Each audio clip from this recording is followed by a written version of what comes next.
Yes, there have been differences between America and Europe. No doubt there will be differences in the future. But the burdens of global citizenship continue to bind us together. A change of leadership in Washington will not lift this burden. In this new century, Americans and Europeans alike will be required to do more, not less.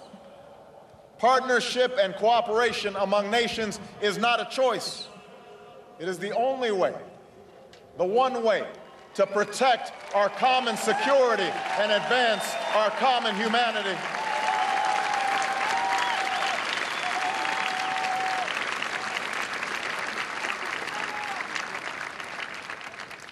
That is why the greatest danger of all is to allow new walls to divide us from one another. The walls between old allies on either side of the Atlantic cannot stand. The walls between the countries with the most and those with the least cannot stand. The walls between races and tribes, natives and immigrants, Christians and Muslims and Jews cannot stand. These now are the walls we must tear down.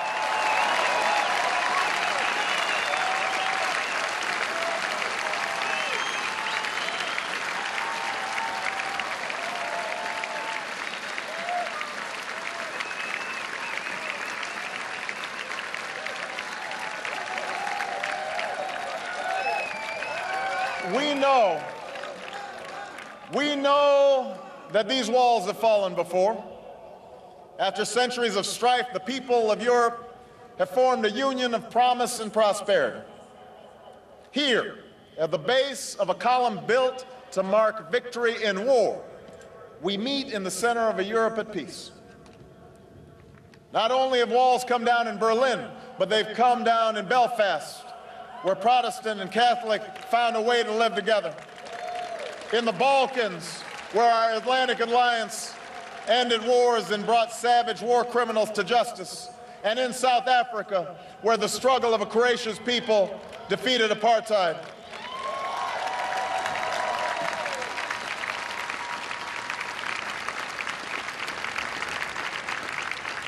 So history reminds us that walls can be torn down, but the task is never easy.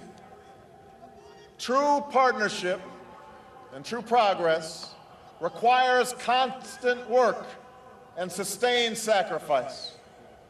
They require sharing the burdens of development and diplomacy, of peace and progress. They require allies who will listen to each other, learn from each other, and most of all, trust each other.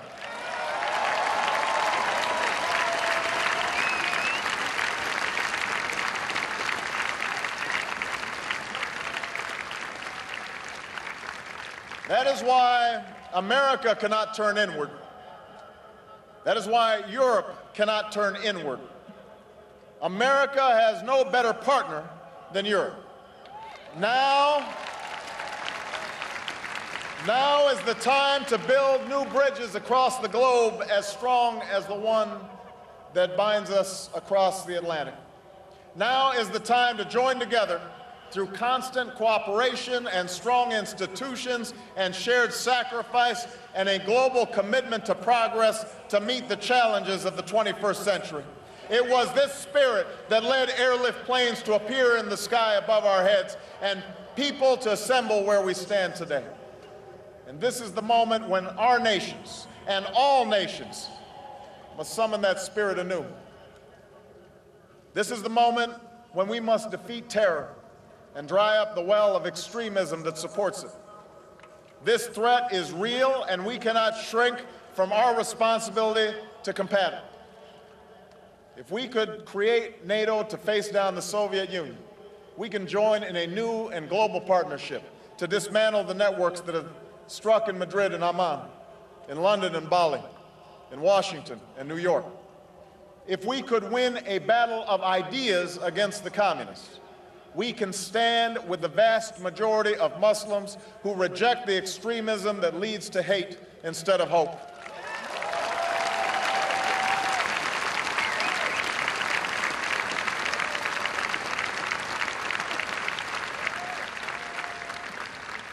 This is the moment when we must renew our resolve to rout the terrorists who threaten our security in Afghanistan and the traffickers who sell drugs on your streets.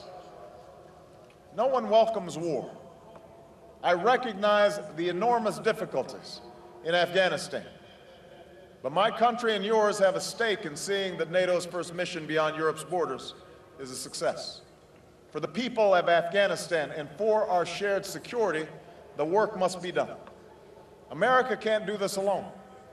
The Afghan people need our troops and your troops, our support and your support to defeat the Taliban and Al-Qaeda, to develop their economy, and to help them rebuild their nation. We have too much at stake to turn back now. This is the moment when we must renew the goal of a world without nuclear weapons.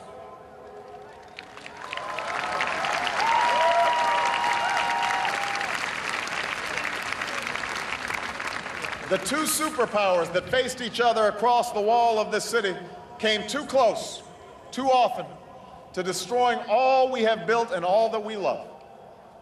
With that wall gone, we need not stand idly by and watch the further spread of the deadly atom. It is time to secure